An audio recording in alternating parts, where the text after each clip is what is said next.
If we didn't get hit with a copyright infringement, I was thinking of opening up this show with Boys to Men. It's end of the road because that's what it feels like for this Warriors season. It feels like the end of the road. Steph already out of game 5.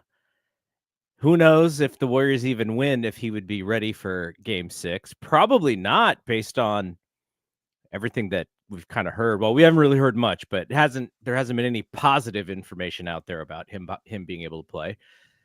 Does it feel like that? Are we looking at Wednesday as the end of the season here?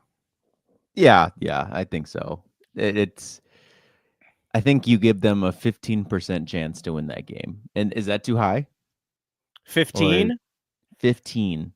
Or do you think higher, like 30? That's interesting. Because you're not going 50. You're not going 50-50. No, especially because it's in Minnesota, though they did win one in Minnesota. Yeah. I think your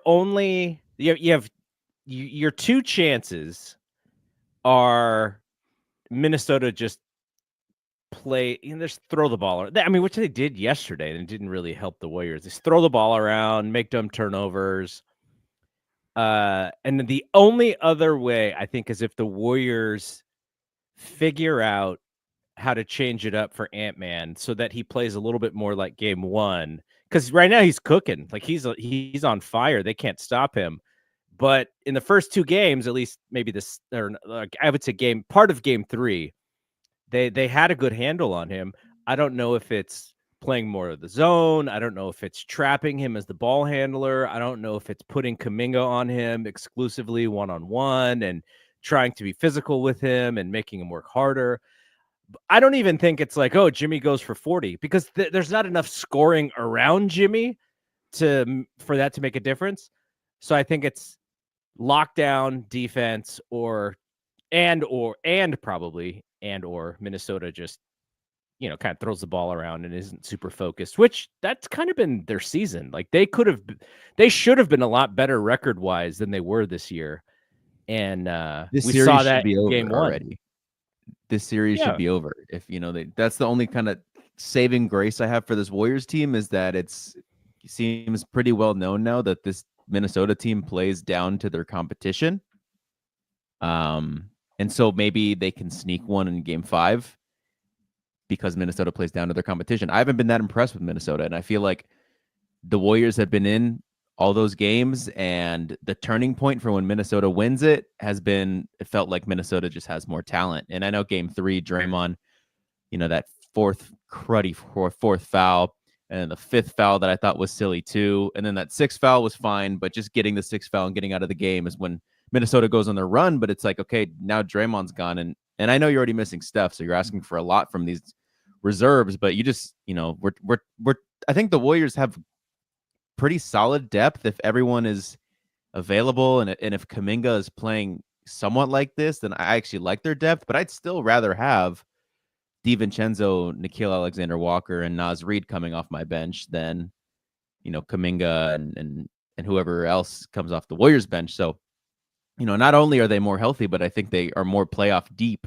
I think the Warriors just have that experience and that style of play that seems to be able to hang with these teams at times when you're depleted. But I think, in game 4, they just, ran the table at the 3rd quarter when they made a substitution that I thought was the correct substitution, is when Minnesota goes nuts. They finally take out Pods, who's looked terrible, and they put in Kuminga. So it's, Draymond, Buddy, Kuminga, Jimmy, TJD. And I was like, oh, this lineup might actually be physical, defensive, athletic, and do stuff on the scoring side.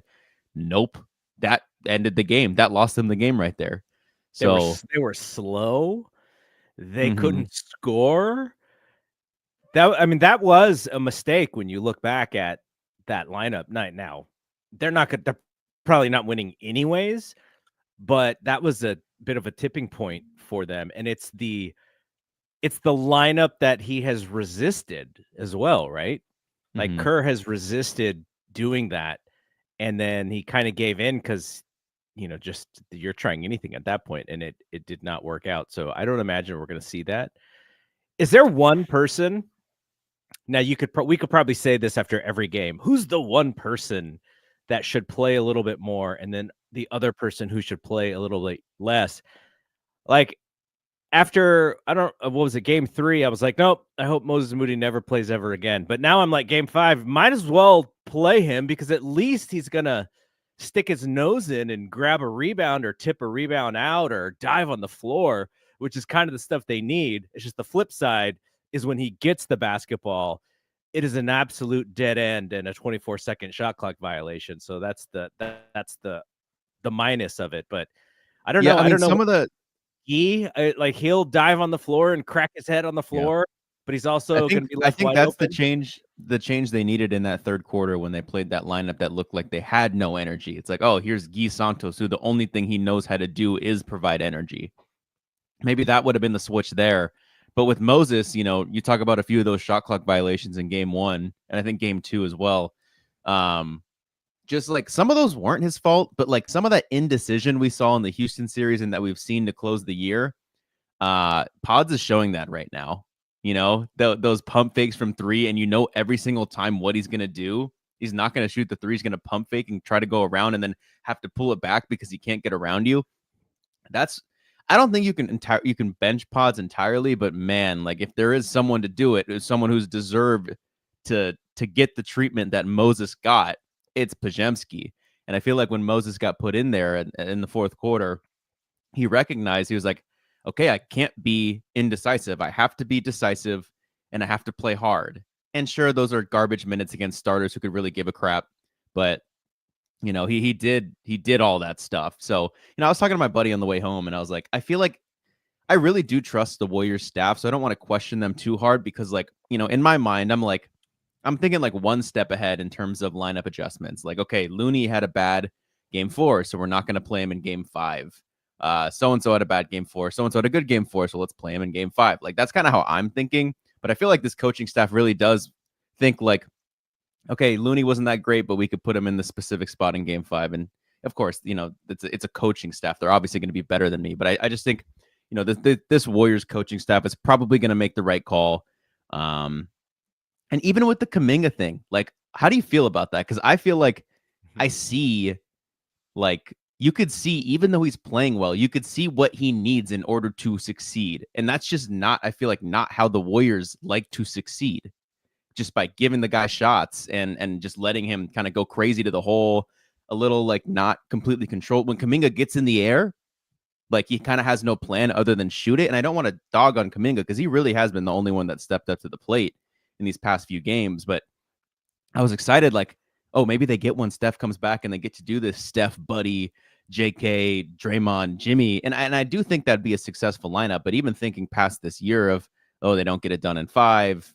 Steph doesn't even come back for game 6 if they get it done in game 5, and then they lose in game 6. And just in the assumption that they lose this year is like, I don't know if you can justify bringing JK back regardless of this little 2-game spurt, just because I just don't know if his style of play, I guess, just fits with what they want to do.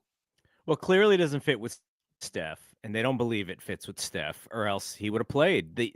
If they like now, I'm starting to see a little bit of what Kerr was doing. They had a plan. They're like, okay, if we are going to win, this is how we have to win. And we can't even mess with this JK stuff. We can't even have it be any sort of a distraction. We got to be honest with him. This is how we're going to win. Everything is built around Steph, and Jonathan just doesn't play that well around Steph. But then when Steph gets hurt, now you're thrown into the deep end of the pool, and you're like, now what do we do? But I think in that first sort of plan, the blueprint, the back end of that blueprint, and why you didn't prepare Jonathan is you're like, well, there's no Steph, then game over. Like, who cares? There's no way that we can actually do it. So I get it now a lot more than I did when we first started to see JK just like get 0 minutes. I'm like, okay, now I understand. However, Jonathan does show life. He does show energy. He is active. He still somehow loses the ball on half of his layup attempts. It's just one of those things where you're like, I'm not going to fall for the banana in the tailpipe again with this guy. Now, Yep. I like him. I root for him. I was telling you guys in the group chat. I was like, the poor dude dyed his hair blonde for like 2 days, and then he took his first day of school pictures, and now that's every picture that they use on all of his graphics. It's the blonde hair JK. It's just unfortunate that it had to get to this level. Some of it though, it's like I do wonder when it comes to the scouting department about who you can play around Steph. Because it's not like Steph has changed his style of play since the early 2010s. So we think that Wiseman is going to be a guy who can play around Steph, and it is actually he cannot. You think JK is someone who can play around Steph, he actually cannot. So it's almost like the scouting department hadn't even figured out who you could draft or who you could put around Steph to at least even get some depth pieces on the bench. Like Moody still Moody, I guess, can play with Steph, but he can't play without Steph. So he's the opposite. So it's kind of weird the way how this stuff works. But that this is the price you pay for being competitive. And we'll talk about this at the end of the podcast. Look at poor Jason Tatum. Like we don't know exactly what is the medical reason for his Achilles to snap in the way it did. But if you look at how the NBA season is structured, the good teams are the ones that play 100 games every season. The bad teams do not play 100 games. So you are kind of penalized. Your players are penalized for going so far deep into the playoffs. Like, think about how KD got hurt. 2012, he was in the finals. And then 2019, he'd probably been in the playoffs for almost every year. And then that's when his thing snaps. He's playing 90 plus games every season. He's probably not playing in all of them, but his team is. And so he's just this wear and tear. And that's Steph and Jimmy. And Draymond doesn't look 100% healthy to me, but that's all of those guys in their upper age. And they've all been either hurt or super tired during this playoffs because it's such a grind. But look at some of the bad teams. Like, I didn't see anyone on Portland, getting really hurt because they're just not playing so many games. So it's an interesting thing that's happening, and I do wonder if there's going to be any changes to how long the season is, because this is where the NBA makes their money, especially with TV and stuff. With this is the part of the season that everyone's watching, but you're not getting your best players because they're all older and they're so tired and beat up. It's kind of crazy. You're telling them to shorten the season? I don't even know if it's a shorten the season thing as much as figuring out how to create more rest during the season and lengthening it. But then by lengthening it, you're running more into competing against the NFL, which they don't want to do. But and the WNBA is like, what the hell, guys? Well, for the WNBA, at least for instance, the Valkyries, they open their season on Friday, and we'll talk about that. But because they opened their season on Friday, they were going to push the Warriors to Sunday. So if the Warriors win in Minnesota, they actually get an extra 2 days off because of that schedule thing. And so that would have been great for Steph if you could just win one, and maybe it gives him a little bit better of a chance to play. But in the arenas that where you have, or in the markets where you have a WNBA team and an NBA team, I think it works because it actually probably helps in the scheduling. You don't have to play on the same days or whatever. So yeah, it's not an easy thing for these players. And Jason Tatum is not an old player. He's just played in the playoffs for a while. So how do you figure out? I mean, this happens in the NFL too. You got all these guys at the end of a 17-game season. These guys are supposed to be healthy after all the punishment that they've taken. So I think it's more of like a end of the season issue for both of these leagues than it is like a game per how many games you play. They just need to figure out how to get more rest. Maybe there's maybe there's a maximum of games that these guys can play, and you have to structure it a little bit differently. Maybe you have a bigger roster. You have a 15-man roster, not a 12-man roster where everyone's active because, Steph's got to miss 10 games. And so how do you structure his 10 in a row miss games. So I don't know. So it's something like that, but the current structure is all based off of the schedule and money and owners not wanting to give up games anyway. So yeah, and not to kind of pivoting, but not to make Warriors fans too sad, but it's something I've said on this podcast for the past couple of months leading up to the trade deadline, being that this is a year that you talk about next year, and you look at some of the young teams that are, the Houston Rockets that now looking at it, we took out in the first round, the Oklahoma City Thunder, who might go out in round 2, even the not sleeping, but just San Antonio Spurs, who, Wembanyama goes down. But you look at those teams, and there are teams who have accumulated so much assets and so much young talent that, and the reason I brought this up, because like, what if Houston, was just to switch Jalen Green with Devin Booker, and you get to run it out next year? Because if you put together the talent, you actually might not even have to take any of those first those starters off the board. What if Oklahoma City Thunder is able to add Kevin Durant? What if the San Antonio Spurs are able to add Giannis? So we could be looking at like a bloodbath of a Western Conference. KD's not going back to Oklahoma City after all that cupcake stuff, man. He's not going.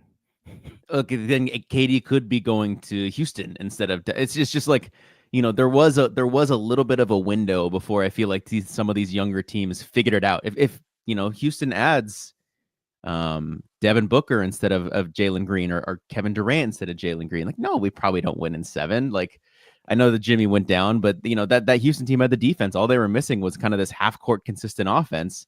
So it is kind of like, it's not looking great next year, which is why Marcus was kind of fighting TK playfully fighting TK in the pod, Warriors Plus Minus, that came out today or yesterday, where, he was just saying, like, you're telling me Steph doesn't at least, take it, like, there's a chance he doesn't play on at game 5, because you see what's remaining. It's the Knicks, it's the Pacers, 2 teams that the Warriors with Stephen Curry probably like their odds against. And, then of course Denver or OKC next round, but OKC looks very human now. And then you also are not as afraid of Denver as you used to be. So, this really does feel like there was a number 5 for Stephen Curry in the grasp. And it feels like that is probably, I mean, it's, they lose tomorrow, it's gone. It's most likely gone. So, and there's a chance it never appears like this again, just based on what I said. You look at every single team, and, these young teams add another year of experience to their belt, plus add a aging superstar. And it's like, well, I like that more than what the Warriors got. So kind of rough. It goes back, and every Warriors fan, including us, said this at the end of the season. When you lose to San Antonio, and then you lose to the Clippers, and then you have to play that extra game in the play-in, that really hard game against Memphis, and then you don't take care of Houston when you need to take care of Houston, being up 3-1. So you add a level of difficulty to your season because you're just not taking care of business. That team is not going to win a title. That team is going to have issues with Jimmy Butler hurting himself, and Steph hurting himself, and Draymond having all of these flagrant points and technical points that even if we make it into the next round, this dude's getting suspended for a game. Like, it's all of that stems from them not taking care of business at the end of the season. And that told us, I think, that they were probably not a championship team. But you will take that as a fan because you want to see your team compete in the playoffs. And now we're in a spot where things could be laid out for them to compete for another championship, but they didn't take care of business. So they're not a championship team, because a championship team would have taken care of business and put themselves in a great position to take advantage of other teams having struggles, like other teams' best players getting hurt. Cleveland and Boston having these injuries, which are like, they're having incredible seasons, and injuries and other teams getting hot, bumping them out of their spots. And now there's opportunity for other teams, and Denver, pushing back against OKC. Like, all of those things are happening, and a good team, a team that took care of business, they would be just ready for that. But the Warriors didn't. Like, they didn't take care of any of that stuff. So now they're in a position where they too are just like Boston and just like Cleveland, and they're not taking advantage. They're not able to take advantage of their success because of it. Yeah. And I mean, I feel like you can also point a little bit to like, but what does this team look like if Jimmy Butler is on the team to start the year? I know there's a lot of pathways you can go down where, oh, well, if you got Jimmy in the beginning of the year, the price is completely different in order to get him. But it's something again, I keep saying this, I've been saying on this podcast, and I'm not, there's a lot of times that I'm actually not right. I'm not right a lot, but I am right in the sense of, this was a window. This was a year. There was a window of opportunity. I think next year is going to be way more difficult. When I guess I'm not totally right on yet because that hasn't happened yet, but I feel good about that. But also, they should have made the move, 2 years ago, the season that Draymond punched Poole in the face. I've been saying the number two thing, and you'd have to go back to look at what the options were. I know I was trying to put together a package for Siakam then, but it just feels like you get Jimmy Butler hasn't been like amazing.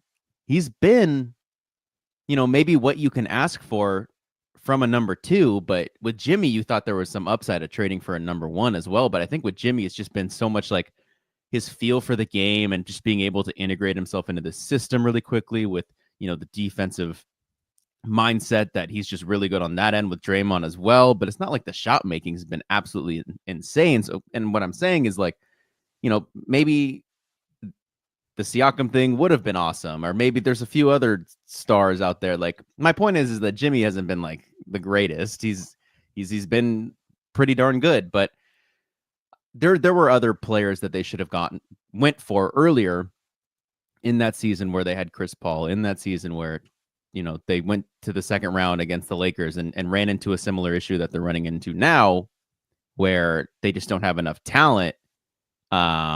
And then also similar issue in 2022 against the Lakers is like they didn't handle business soon enough either. So, Well, yeah, what do you think? Like, I understand what Marcus was saying, and we're talking about the plus minus podcast where he was saying Steph may want to push the chips in and test it because he sees a better opportunity for them to possibly come back and win this series rather than starting all over from scratch next year and then going into the season with all of these teams in the West just improving. And then the Mavericks get Cooper Flag and the San Antonio Spurs get the second pick, and which they could use to possibly trade for Giannis and just adding another big hurdle in the West. But there is a flip side, and I think it has to do with what kind of roster they can put together around Steph and Jimmy and Draymond next year, because they're going to have Buddy, and Buddy has proven in this playoffs almost to the point where it's like, how like you have a student who kind of goofs around all year, but then when it comes time to take the test, like just aces it. Like, that's kind of Buddy. Like, he just screwed around all year, and then when they needed him in the playoffs, he played his best basketball. So I think that bodes well for next year. But to me, the two main things that they need a big that they can play, because Draymond's already worn down. If you're going to extend the life of Draymond, you need a big that can play next to him. Now, it's got to be a special kind of big because Draymond is not a shooter, but also somebody who can stay on the floor and not, people will go, oh, what about Quentin Post? Quentin Post getting played off the floor defensively. Like, he's just been a minus in this series. So it can't only just be Quentin Post. It has to be someone who they trust defensively. And then I think that player is also like insanely hard to get, by the way. Yeah, like it's almost impossible. Like, it's a Dunleavy trick, right? It's what does Dunleavy have up his sleeve, which is why I think the Kuminga contract might even be more important than we realize about them re-signing him so that they can trade him. And then the other thing is, as you can tell in this series, they just lack the shooting because they don't trust any of these guys, and those guys don't trust themselves. Like Pods, I don't want to hear this offseason about how Pods is in his bag and he's doing all this stuff. Like, he had the opportunity to be a lead guard these last 3 games, and he's not proven that opportunity. He's still young, all that stuff. But all the deficiencies in his game are just exposed in a series like this. But these are the teams that are going to be really good. These are the teams that he's going to have to play well against, and he's just not. So I think Dunleavy, if Dunleavy can find some of the right fits, make some moves, and put together one last run, I kind of lean towards the Kawakami of like they still feel confident in next year, but it's only if you can put the pieces. You cannot bring the same 12 back next year and expect to go deep into the playoffs. Yeah, I agree with that. Do you have any predictions for like a starting lineup or maybe some key switches? I know we mentioned Moses being put back into the rotation. Do you think they try to do Quentin Post whenever Anthony Edwards isn't on the court?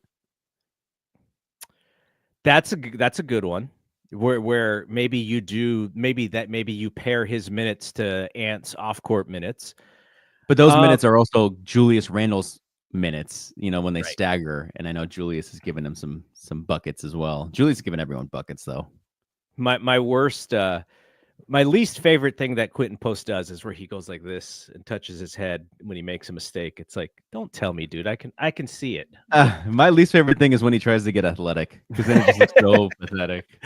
Looks so bad. I think he'll be usable in the regular season next year, though. Like I like him on the team. It's just he's just gonna have to like there. I don't know if there's a defensive ceiling for him. He's just that just might be who he is.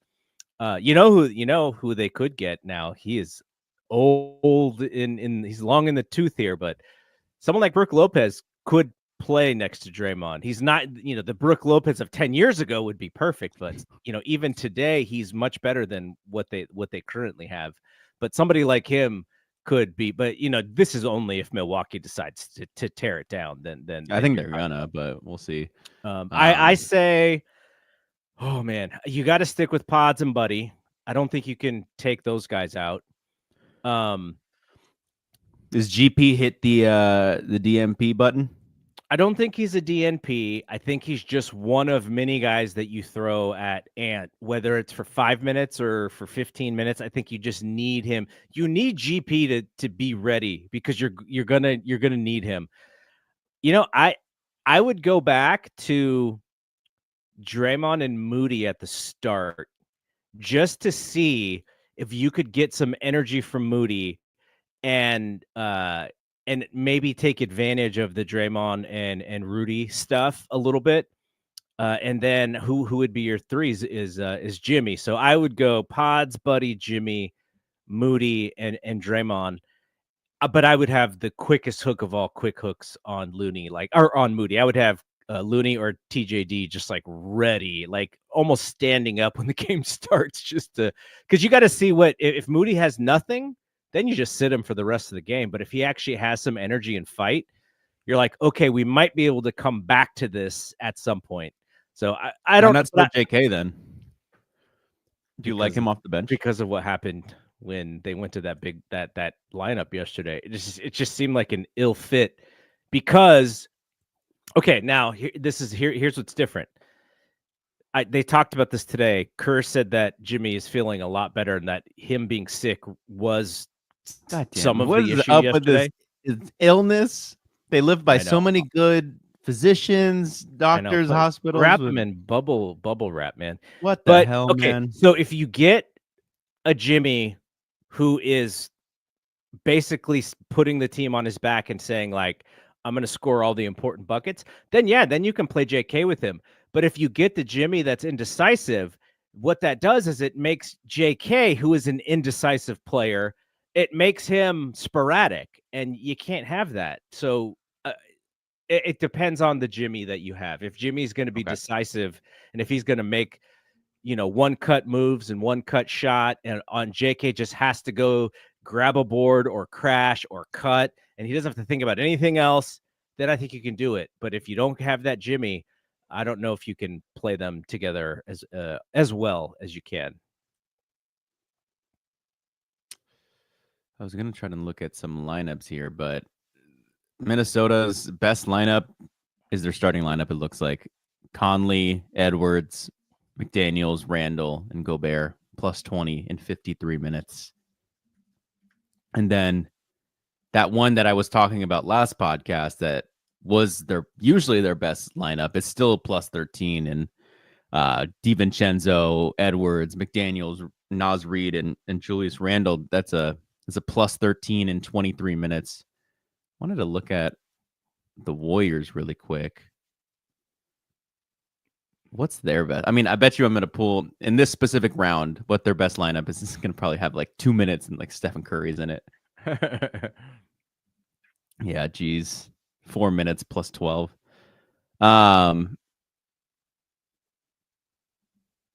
Okay, so there's this, I guess, this Jimmy Butler, Draymond Green, GP2, Kuminga, and Pajemski lineup, 11 minutes plus 9.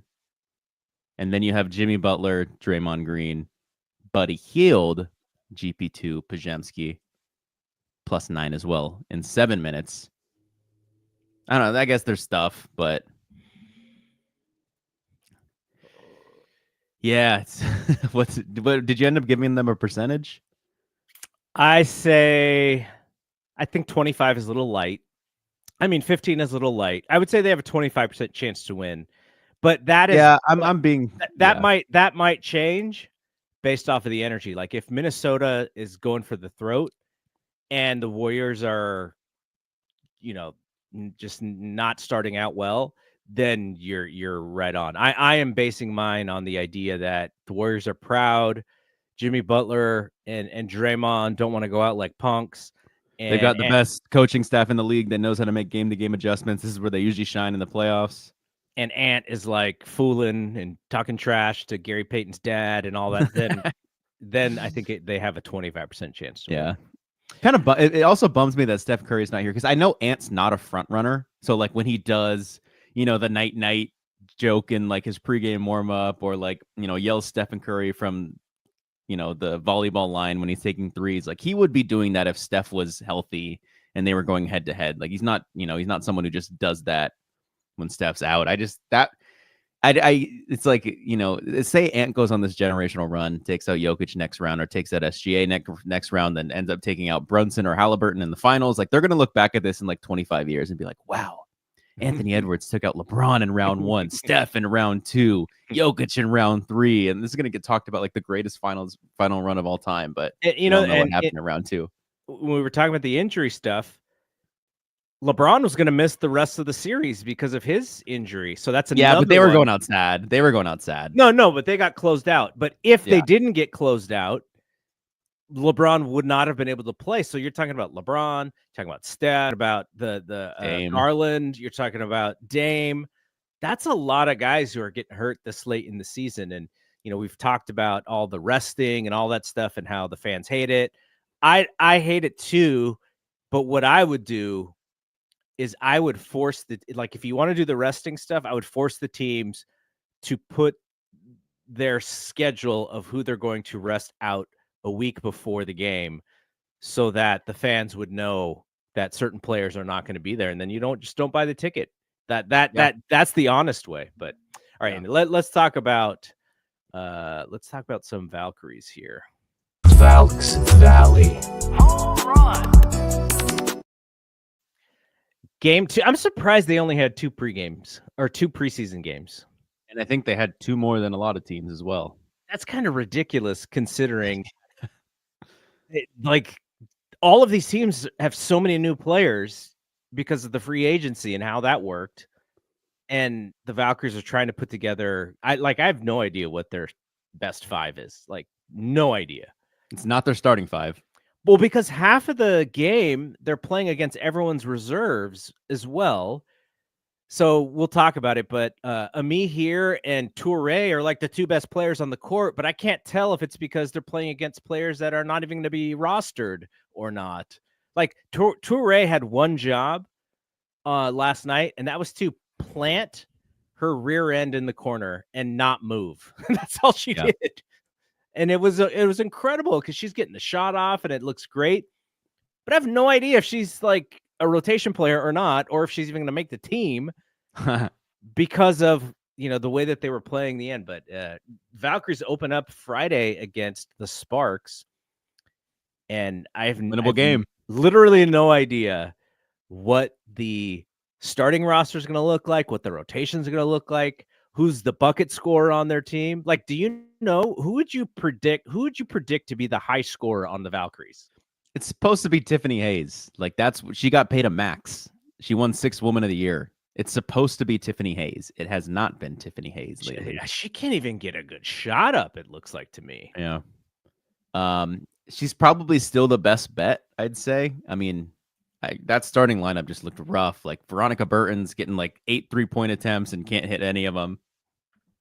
Kayla Thornton looked good. I mean, these are just a lot of players who are, the number 4 to 7 best player on a championship team, all trying to, play together. And that's kind of what it looks like out there as well. There are some interesting players doing things.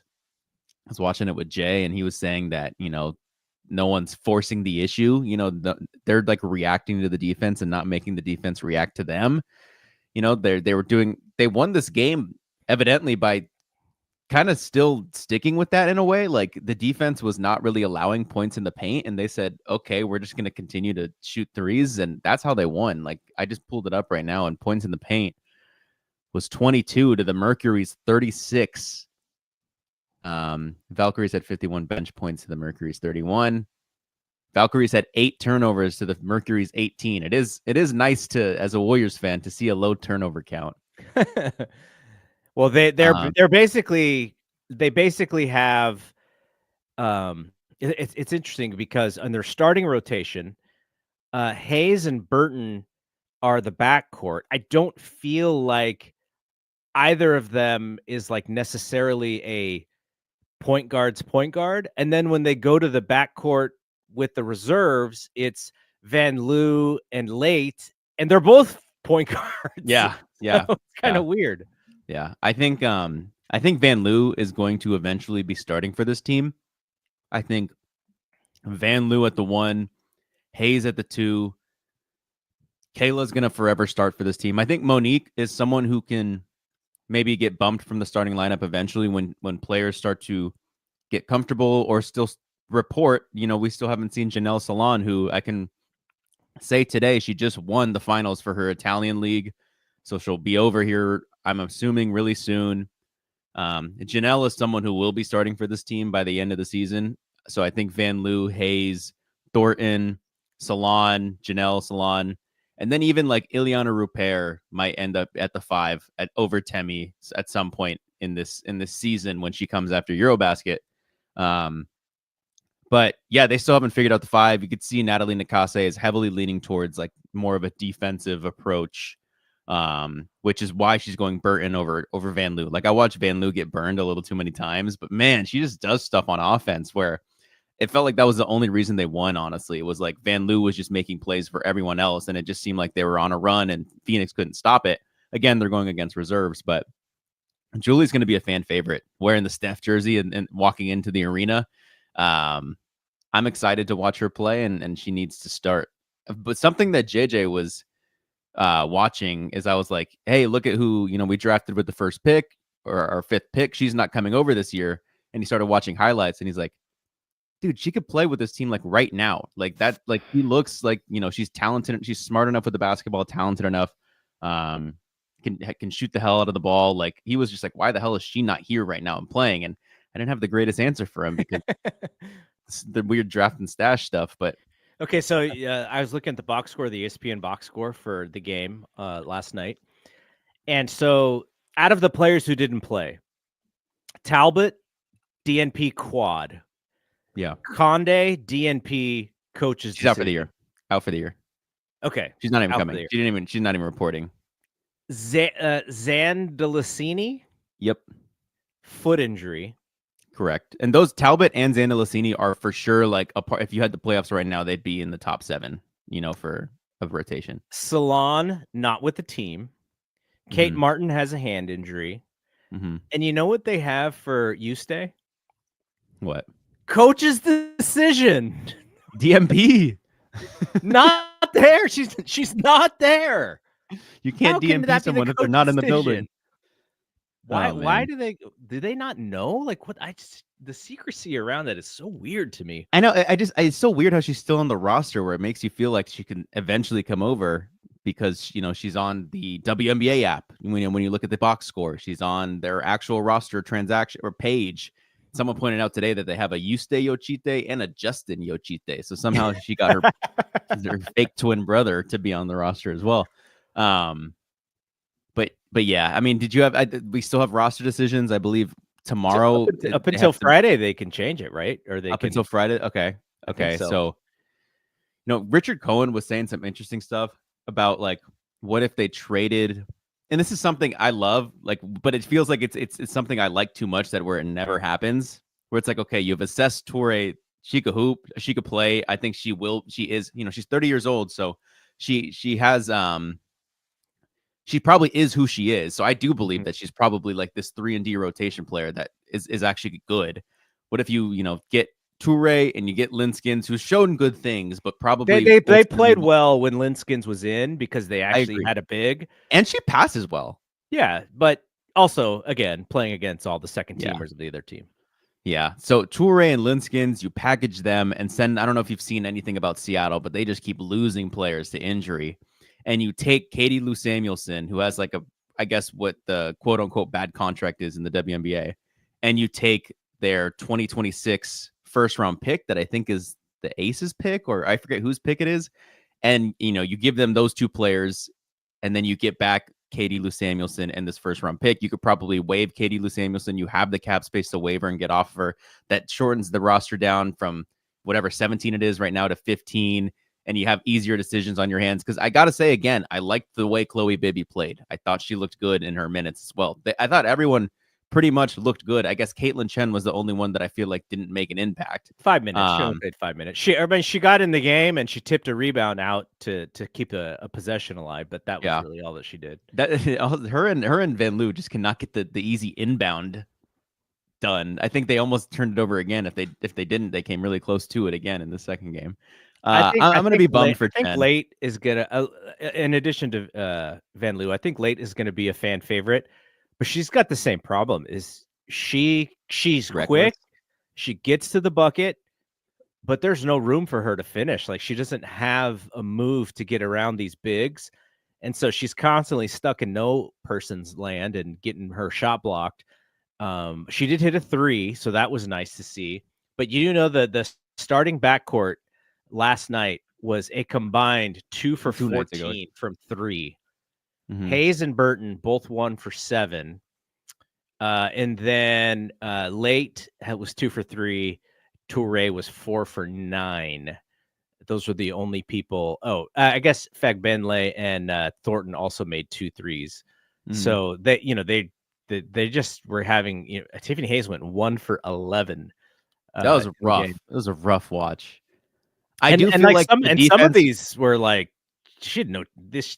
She shot it, and you were just thinking this has no chance of going in. Yeah, I do feel like she didn't get a lot of open looks, which makes sense. The defense is treating her as the best player. Like a lot of Burton's threes were pretty darn wide open, and she didn't really come close to many of them.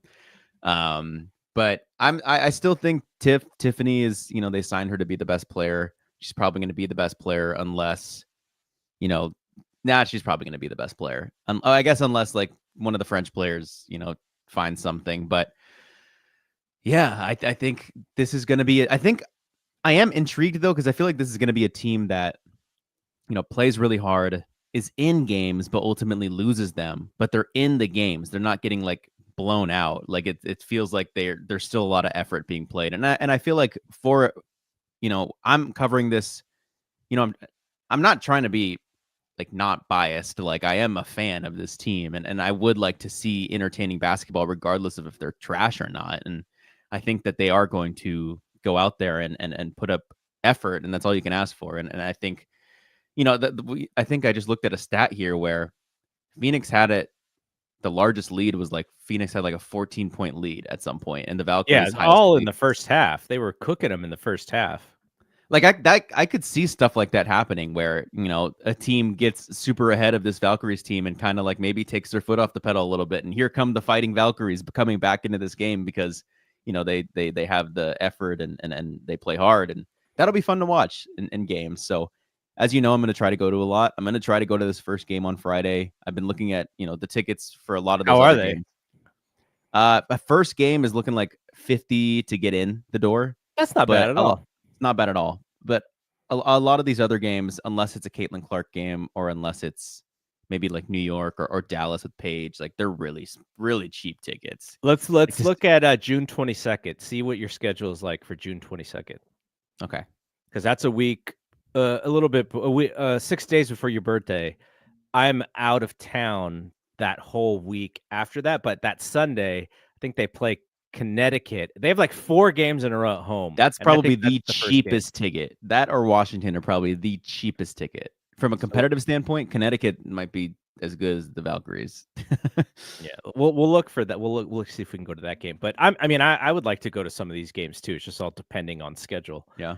But I would definitely go out there and check it out. Friday, the idea of going to the first ever game is fun. So you should definitely try for sure. Yeah. Yeah, it'd be. I mean, it's history, right? History. You could say you were at the first ever Valkyries home game. Yep. I'm still, I guess, when it comes to the final 12, I think they, made their choice based off of the minutes played, but I think it's what we've said. But Richard Cohen made up a point of like they could suspend Janelle's contract until she actually reports to camp. So I guess you delay a decision being made, but they did a lot of Amihir minutes. They did a lot of Toure minutes, and they did a lot of who was the last player? I think was it just those two that because it's I mean it's kind of tradition at this point to just pull up the roster and do the 12. But I guess Chen's probably not going to make this roster. Bibby's probably not going to make this roster. And Kate didn't even play. So Kate didn't even play, and neither did Xana Lassini and Talbot. But it's probably not. I think they started at 18, and then they cut Cheyenne, so they were at 17. Cheyenne got cut again. Cheyenne got cut again. She looked pretty rough on that preseason game. Like you could kind of see like where it's like, okay, it seems like the Valkyries want to play fast. They want to play hard. I said it in the podcast with Sabrina. I was like, is she still hurt? Because she does not look fast. And she looked indecisive. Very indecisive. And Sabrina said she must be hurt because one of the top qualities about Cheyenne is her speed at her size. So hopefully she figures out her career because I still think hopefully she can, if this year doesn't work out for her, she can figure out what's wrong and rest and work out and get better. Because like you don't go from that high of a level of talent to just being not able to play the next level up. She has the talent to play at the next level up. So there's something else that is out there. So hopefully she can get there because I would hate to see her waste that because of whatever reason. So hopefully it's health related and she can just bounce right back. Yeah.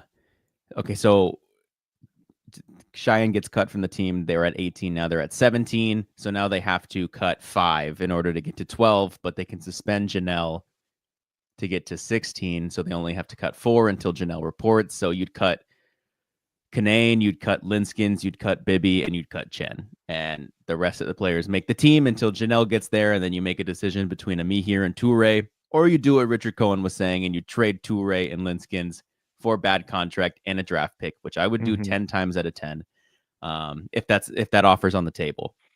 So I don't know, man. Toure is getting buckets. She was. And other news is Carla Late is not going to Eurobasket. Okay, so that was a worry.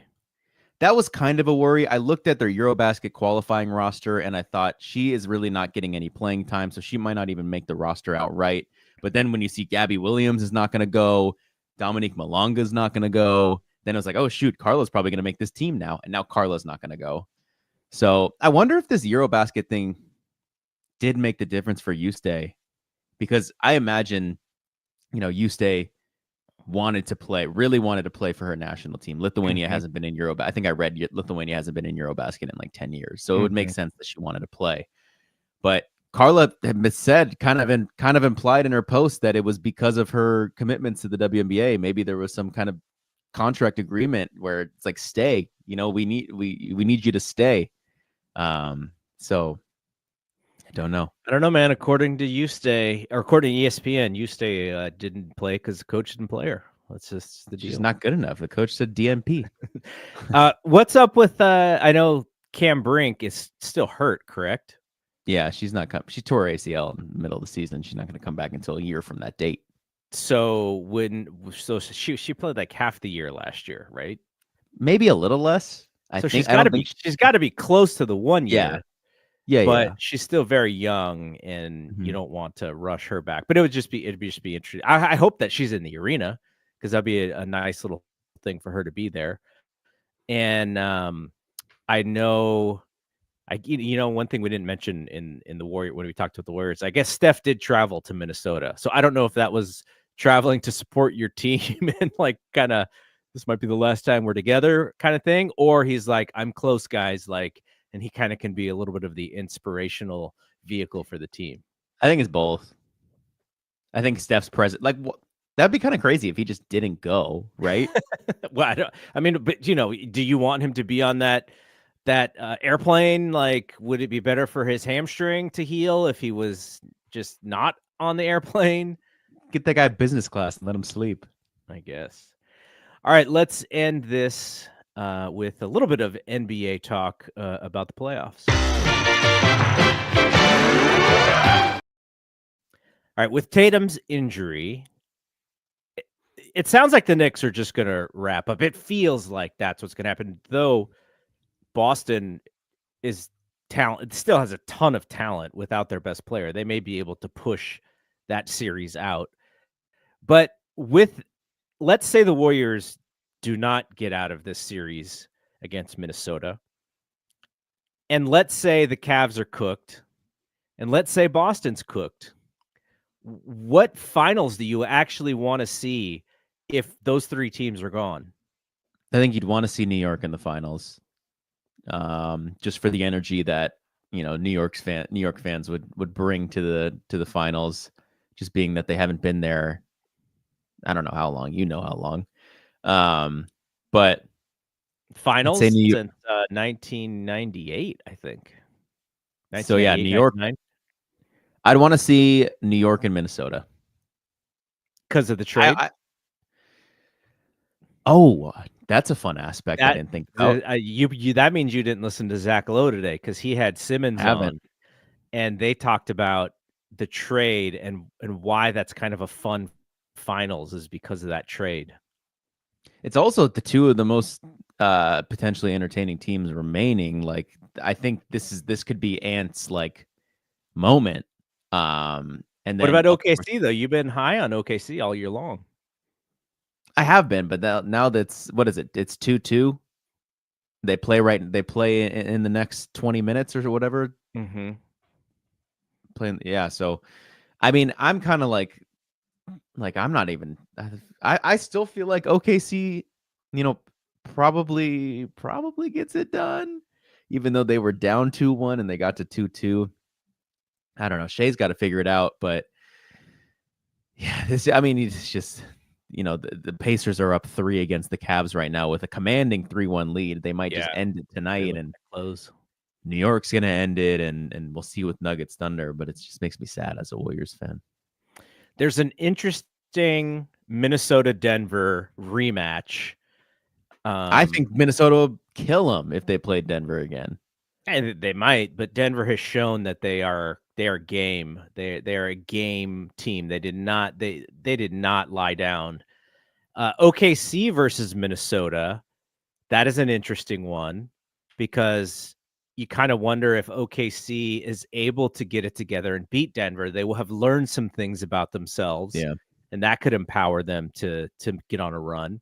And then, like you said, on the other side, it's I would just like the Knicks, just for the NBA and the market and the vibes and all that. Indiana's kind of fun though. Indiana kind of plays with like a, can't tell me nothing kind of thing. Yeah, like, and that's their kind of crowd was going ballistic when they were just torching the Cavs last game, and that was. Their fans would bring it, of course, but what matters is just that energy in the arena for me. Like, you could just feel it, how important of a game it is. I think the Pacers, of course, bring that based on what I just saw. And then of course the Knicks are going to bring it. So, a lot of good options in terms of. I think there are. I don't know. Do you think there's any of those potential series that would just be like a blowout? I feel like they all seem like they'd be kind of close. I think it all depends on Oklahoma City. If they actually can get it together, they're good enough to just absorb teams into their, and just take over. But they have proven like this is kind of what we think, right? Is you got to take your baby steps to get there. And last year, them losing to the Mavs, and then this year they've had some stumbles. If they can actually get past Denver and then get to the Western Conference Finals, they'll learn a lot about them. I don't. The problem with what the matchups seem to be for the rest of this NBA playoffs is you want the best teams to get there. And so Boston, the Tatum injury, though they were struggling before the Tatum injury, right? Like, got to be honest about this Knicks series. But like that, those kind of the teams that'll draw a little bit of the casual fans, like, Boston and the Warriors. The Knicks will do that though. It's just who's on the other side, who's on the west side that could, and it could be Ant-Man, but you gotta pump up Ant-Man. You gotta make that, he's the next MJ or whatever everyone is saying. So I think for the league, if it's not the Warriors, because Warriors and Knicks would be number one right now. That's what everyone would want for like a ratings kind of thing. But Minnesota Warriors or Minnesota and the Knicks is probably your next best bet. Yeah. All right, let's end the show with this. We got a review the other day for the BSPN network on I think it was on Apple Podcasts, and it's from Amazing Larry. Amazing Larry says that our feed is my go-to for Bay sports. The best podcast for Bay Area sports is a breath of fresh air compared to other sports podcasts. It feels like I'm listening to chill conversations between really knowledgeable people. Also love the WNBA focus, which I don't feel like other podcasts do yet. So shout out to the Amazing Larry for that amazing review. We appreciate you. And if anyone else wants to write a review of our podcast feed, you can go to bspnmedia.com and there's a reviews tab. And if you click the tab, there will be a drop down and you can go directly to the Apple Podcast or the Spotify review section. And you can write the review directly from our website. And if you give us a fantastic review like the Amazing Larry just did, we will read it on air. Probably not going to read it if you give us a bad review. Just going to be honest about that. But so maybe a little enticement there for folks. But all right, so Warriors possible last game Wednesday. Valkyries start Friday. Warriors, if they can push to game 6 on Sunday. So there's still a ton of stuff that we'll be able to chit chat about on the next show. And Brad and I were up yesterday talking Giants, who have now lost 4 games in a row. And the offense is breaking our hearts and hurting our feelings. So lots of stuff going on in our neck of the woods. And it's going to be fun covering the Valkyries for the first time ever, because this is their first season. So that'll be a lot of fun. And you can always check back in with us. Also, just bspnmedia.com and our YouTube page, where we're doing pretty good on the subscriptions. I like seeing those numbers go up. I like seeing our clips and our live streams. I like see how many people are watching them. So check us out on all of those platforms. So for Brian, I am Double G. We will see you when we see you. Peace out.